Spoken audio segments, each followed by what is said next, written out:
Yes, so first of all we will discuss the difference between, ठीक है, difference किसका करना है हमने, लोकसभा एंड राज्यसभा, ठीक है।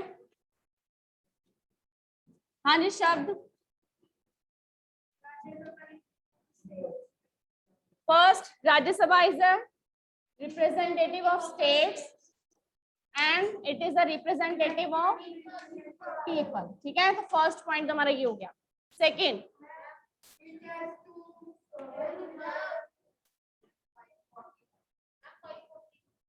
हाँ जी,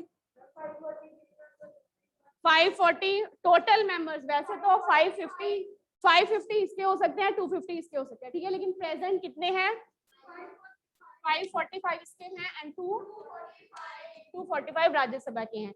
एंड अमंग दीज, ये क्या है इनके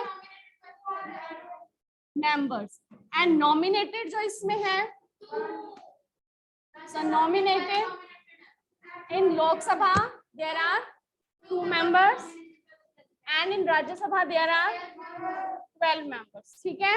एंड इतने पॉइंट्स हमारे हो गए थे, ठीक है। इसके अलावा they are elected through people through universal adult franchise, they are directly elected। इनका इलेक्शन कैसे है, डायरेक्टली, और इनका इनडायरेक्टली, ठीक है। ये इनडायरेक्टली इलेक्ट होते हैं। इनडायरेक्टली कौन इलेक्ट करता है, the members of different legislative assembly. वो मेथड डिस्कस करने की जरूरत है, ठीक है, इतना कि directly and indirectly, they are directly elected and they are indirectly elected. Directly मतलब कि हम डायरेक्ट वोटिंग करते हैं and these representatives are elected. Indirectly कि ये हमारे ही रिप्रेजेंटेटिव्स हैं, वो आगे चूज करते हैं, ठीक है।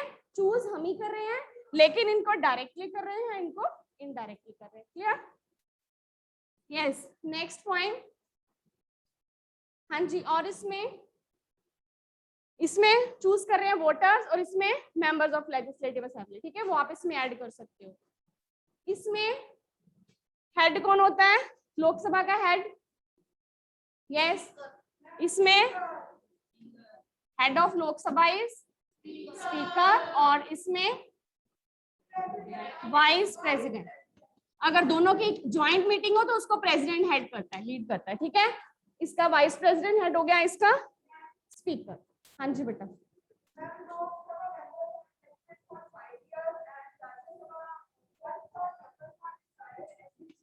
यस, तो ये इसका टेन्योर हो गया। इसका टेन्योर क्या है, 5 years, और इसका टेन्योर क्या है, नॉट टेन्योर इज टेन्योर कितने टाइम के बाद, वैसे तो 2 years के बाद 1/3 members they are retired.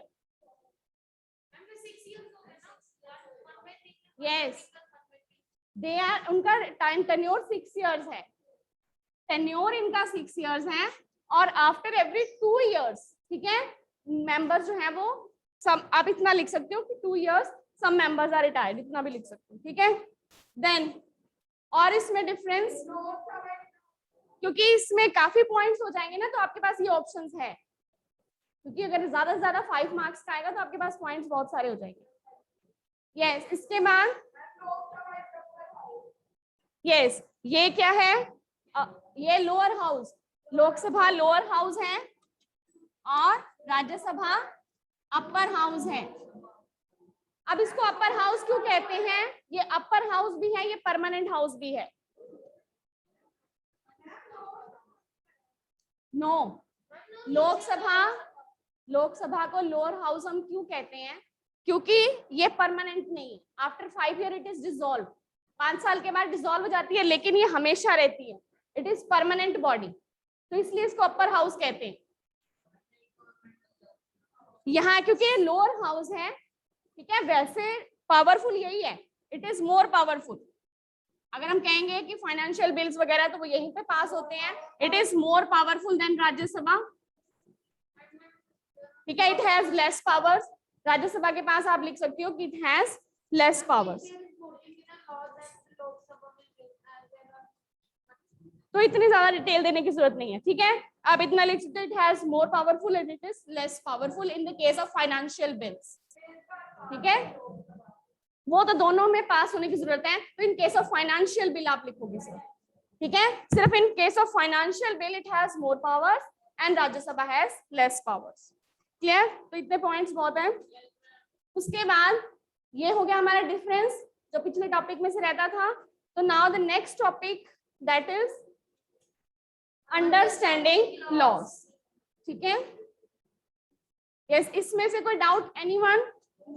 Clear difference? Everyone has noted down? Yes, this line show me your notebooks.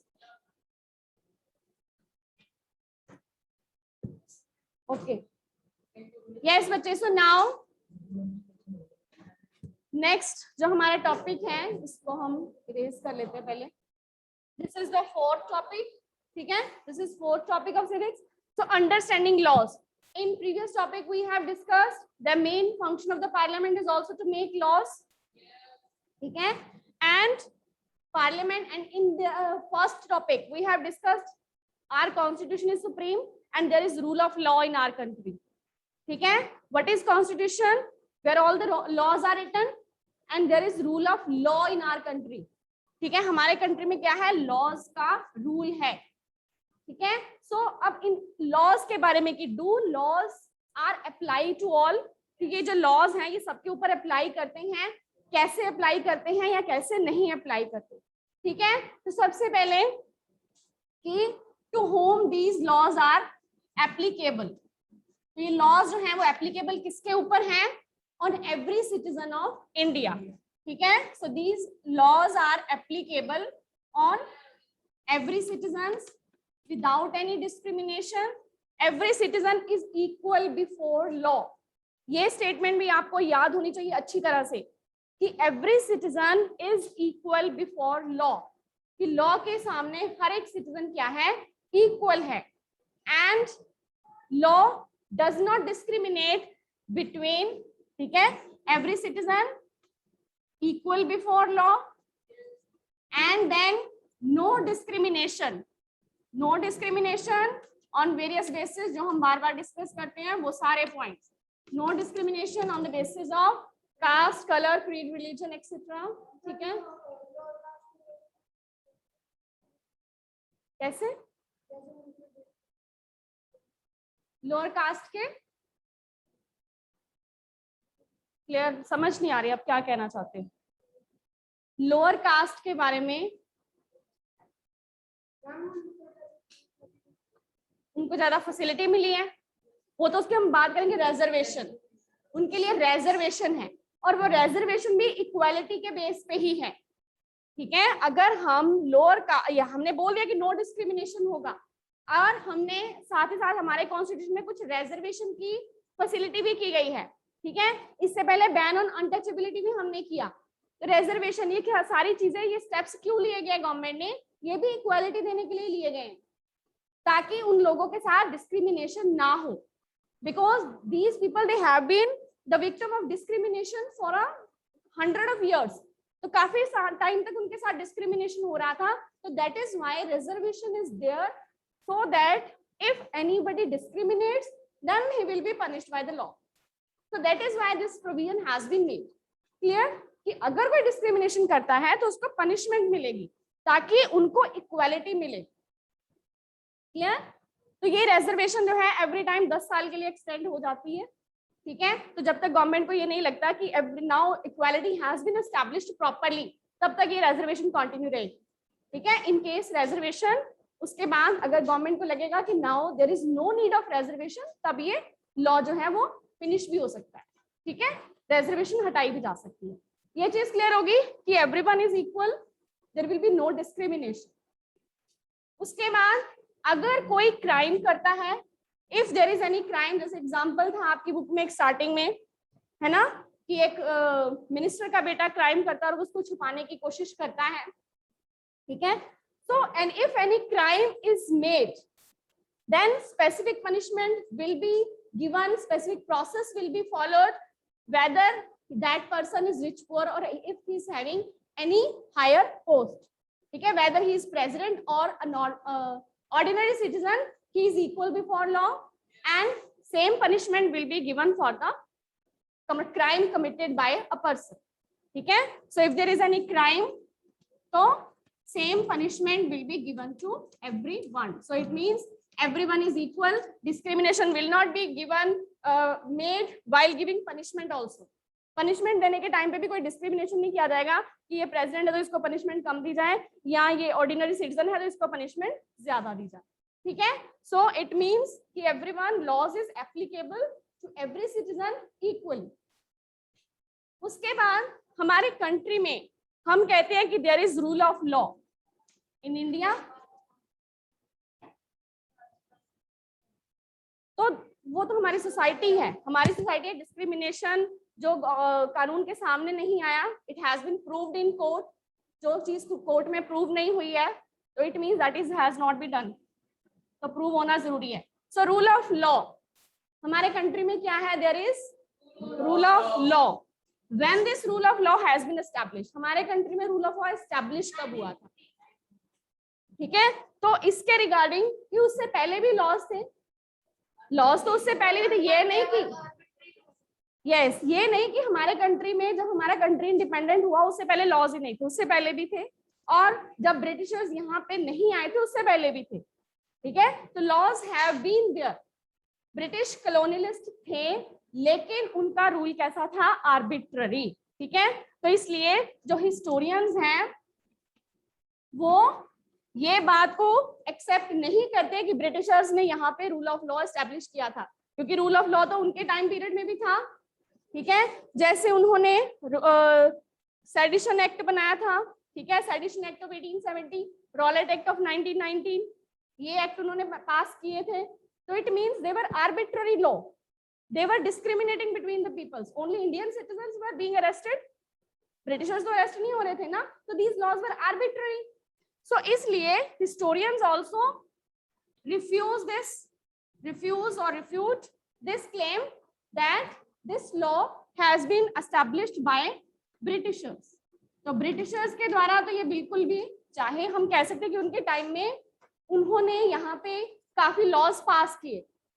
उससे पहले क्या थे? डिफरेंट अपनी कम्युनिटीज थी. सब अपनी कम्युनिटीज का अपना सेपरेट रूल होता था. ठीक है. ब्रिटिशर्स के टाइम पीरियड में उन्होंने कोशिश की सेम लॉ काफी जो उनके प्रेसिडेंसीज थी वहां पे एस्टैब्लिश किया, but that law was arbitrary. ठीक है. जो उनका लॉ था वो क्या था? आर्बिट्ररी था. So that is why historian doesn't accept कि this rule has been established by the Britishers. ठीक है. ये चीज. उसके बाद देन हमारे जो नेशनलिस्ट थे उनका भी काफी रोल रहा है, because at nationalist they have struggle for establishing law. उन्होंने काफी स्ट्रगल किया. जो डिफरेंट कोर्ट ऑफिशियल्स थे, हमारे इंडियंस लॉयर्स थे, जजेस थे, उन्होंने भी they have struggled a lot in establishing the rule of law in India. ठीक है. तो उनका भी काफी रोल रहा है. तो इसमें हम कि there is also the role of various nationalist in India. ठीक है. क्योंकि ब्रिटिशर्स के टाइम पे उनका लॉ तो रूल तो आर्बिट्ररी रूल था, लेकिन इंडियन नेशनलिस्ट ने क्या किया? काफी इंपॉर्टेंट रोल प्ले किया to establish this rule of law. कई लीगल प्रोफेशन में थे, कई नेशनलिस्ट लीडर थे. ठीक है. उन सब ने काफी स्ट्रगल किया to provide and to protect the rights of Indian citizens. उसके बाद so this is कि then after independence, जब हमारी इंडिपेंडेंस हमें मिल गई, then we have prepared our constitution. हम अपने कॉन्स्टिट्यूशन में then rule of law has been officially established in India. ठीक है. After independence, we have drafted our constitution, we have implemented our constitution, and with the implementation, we have established the rule of law, and every person is equal before this constitution. What is constitution? Laws. Constitution क्या है? सारे laws हैं. So everyone is equal before law. Constitution or law does not discriminate between any person. So now rule of law has been. So this is the how rule of law evolved in India. ठीक है. After Britishers rule, then struggle of nationalists and the persons who were in legal profession at that time, and then after independence, the established rule of law in India without any discrimination. Clear? इसके बाद जो next topic है इसमें कि how new laws come about. ठीक है, कि new laws जो हैं वो कैसे बनते हैं, making of new law. So the law, that is, first of all, demand is raised by the different groups or communities for a particular law. ठीक है, if there is demand and then demand is submitted to any particular minister. ठीक है, वो demand किसी particular group, कोई NGOs, वो अपने minister को डिमांड कर in a draft, they deposit their demand. ठीक है, they gave their demand to any minister and that minister may be of Lok Sabha, may be of Rajya Sabha. They introduced that bill in, तो वो क्या करते हैं, introduce bill in any of house, any house, लोक सभा, राज्य सभा, किसी में भी इंट्रोड्यूस हो सकता है. फाइनेंशियल बिल हमने बात की थी कि फाइनेंशियल बिल किस में इंट्रोड्यूस होगा, सिर्फ लोकसभा में.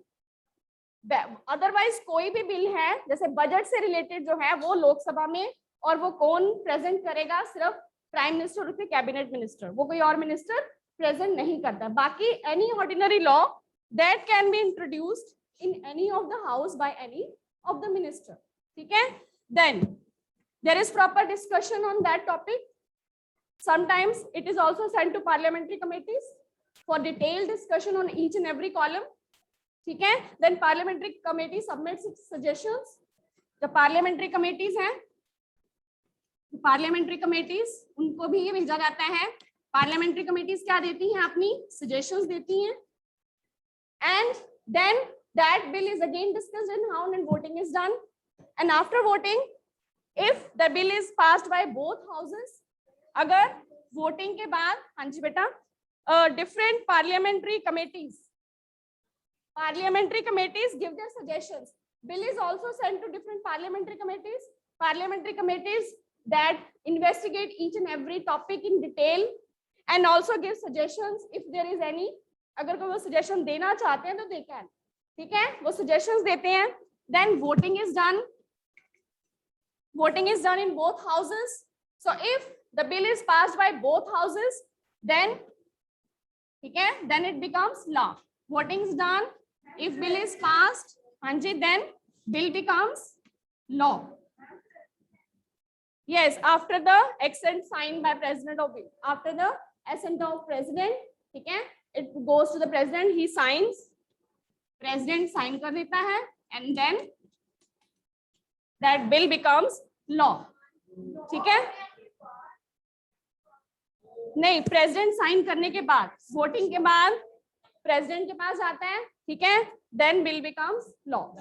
ठीक है, at last first demand is raised bye any of the community regarding any law. ठीक है, कोई भी कम्युनिटी कोई डिमांड, कहीं जरूरत फील होती है, कोई वुमेन ऑर्गेनाइजेशंस हैं वो कोई डिमांड रेज कर रही हैं, कोई माइनॉरिटी ग्रुप्स हैं वो डिमांड रेज कर रहे हैं, मूवमेंट चला रहे हैं, they approach any ministers, they give their suggestions, they give their proposal of the bill, then the bill is introduced in the house, then that house may recommend that bill to parliamentary committees, suggestions are given on that particular bill, that bill is again discussed, voting is being done in house, and if it is passed by both houses,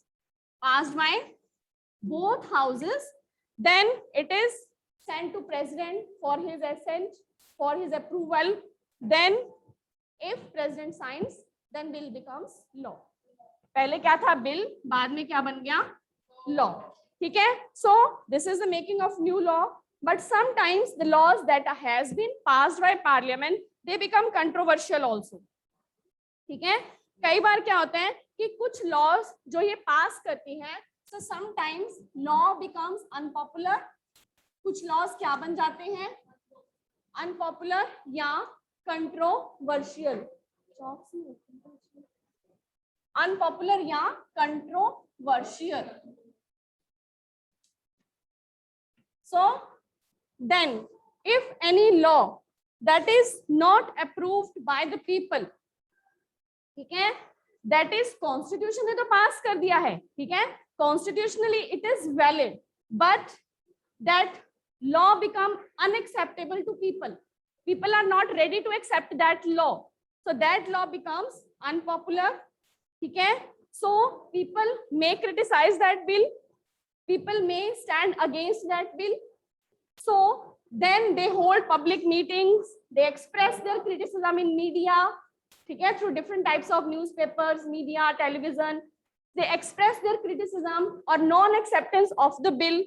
So then, when large number of people, they start to begin protesting against that bill. So then parliament sometimes under the pressure has to change the law. And moreover, there is also judiciary where the people can approach for to if declare कि please you can ask parliament to declare that law invalid. कई बार judiciary भी, ये हम next judiciary के topic में करेंगे कि judiciary भी पार्लियामेंट के पास किए गए लॉ को इनवैलिड डिक्लेयर कर सकती है. ठीक है. So if it is unpopular controversial, so public can criticise. ठीक है. They can criticise, they can show their non acceptance, अपनी नॉन एक्सेप्टेंस शो कर सकते हैं थ्रू वेरियस वेज. ठीक है. वेरियस मेथड्स हैं उनके पास. And sometimes under the pressure parliament has to change the law. कई बार पार्लियामेंट खुद ही चेंज कर देती है, और sometimes judiciary have to interfere. ठीक है. Then the change in laws. It can be removed also, और some we can again committee बनाई जाती है, फिर कमेटी अपनी रिकमेंडेशन देती है, फिर उन्हीं रिकमेंडेशंस के बेस पे अगर कुछ चेंजेस उसमें चाहिए तो चेंजेस कर लिए जाते हैं. ठीक है. बिकॉज अगर कोई लॉ पास हुआ है तो कहीं ना कहीं डिमांड रेज हुई तो पास हुआ ना. ठीक है. So it was demand. ठीक है. एक कम्युनिटी की डिमांड थी, दूसरी कम्युनिटी की नहीं थी, तो then that dispute has tried to be resolve. तो उसको रिजॉल्व करने की कोशिश की जाती है. So sometimes the law is changed or sometimes judiciary has to interfere. कई बार judiciary को interfere करना पड़ता है. Clear? So this is all about this topic. So now, yes, tell me, what is rule of law? हाँ जी नव्या, what is rule of law? Yes, any doubt? If there is any doubt, then please also think about. हाँ जी नव्या, rule of law meaning?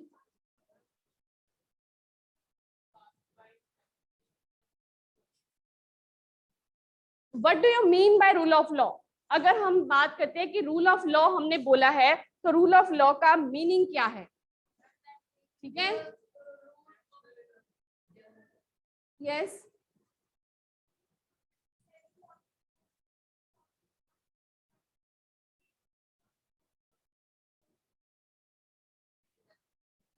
Yes. Other more point. हाँ जी.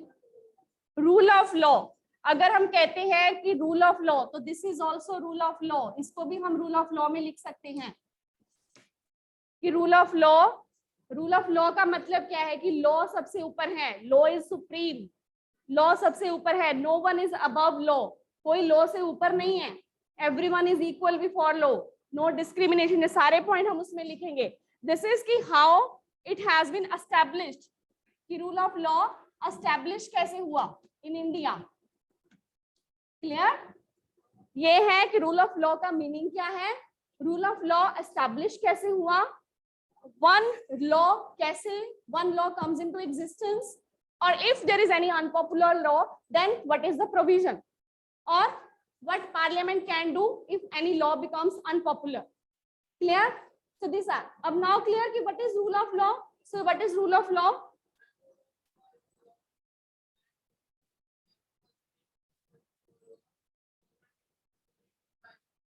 Yes, every person is equal before law. Law is supreme. No one is above law. ठीक है. Law treats every person equally. No discrimination will be made between any people on the basis of different. ठीक है. Then if any crime is committed by any person, the same punishment will be given if that person is president or a person ordinary citizen. Clear?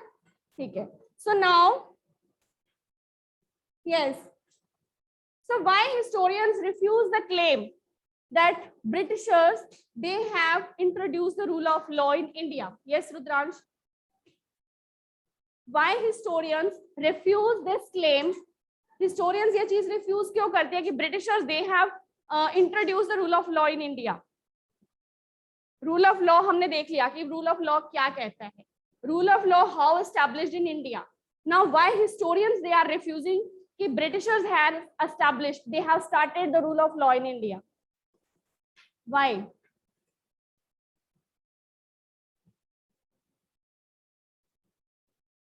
Yes, Arish.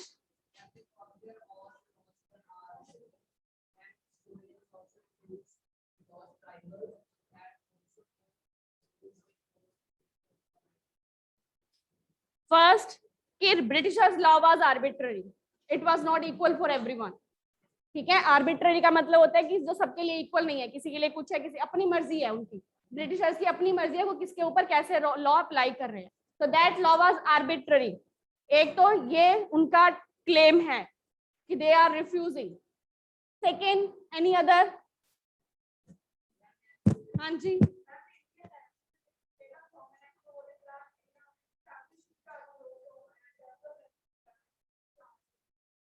Yes, Indian nationalists, Indian legal professionalists, ठीक है, they have struggled a lot or they have given their contribution in by a number of ways in establishing the rule of law in India. ठीक है, तो ये दो points तो आप easily इसमें ये लिखने ही लिखने हैं. दो पॉइंट्स क्लियर कि how rule of law has been established in India. Now explain the 2 points.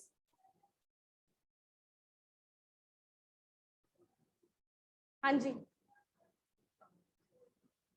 हाँ जी बोलो. Same points whatever we have discussed now कि why historians refuse. Yes, repeat करने हैं आपने. हाँ जी, same points.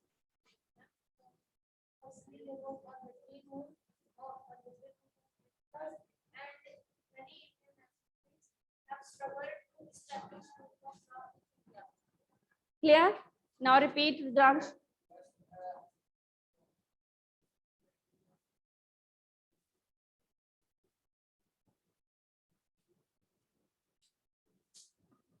Under colonial rule, under Britishers rules, we don't consider that there was rule of law because their law was arbitrary. Whatever laws, Sedition of Act, Rowlatt Act that has been made by them, these all laws were arbitrary. So we don't consider that their rule of law has been established by the Britishers. And secondly, different nationalists, different leaders, different legal professionals, lawyers, judges, they have given a lot of contribution in number of ways to establishing rule of law in India. ठीक है? Yes, any doubt? What were you discussing? Any doubt? Clear? Okay, so this is questions भी clear है कि कौन-कौन से question इस topic में से हो सकते हैं. ठीक है, रूल ऑफ लॉ में rule of law in India there is rule of law and everyone is equal before law. ये lines change नहीं होनी चाहिए. ये line तो as it is नहीं होगी, बाकी wording change हो सकती है. ठीक है, clear? So now you have to revise this topic.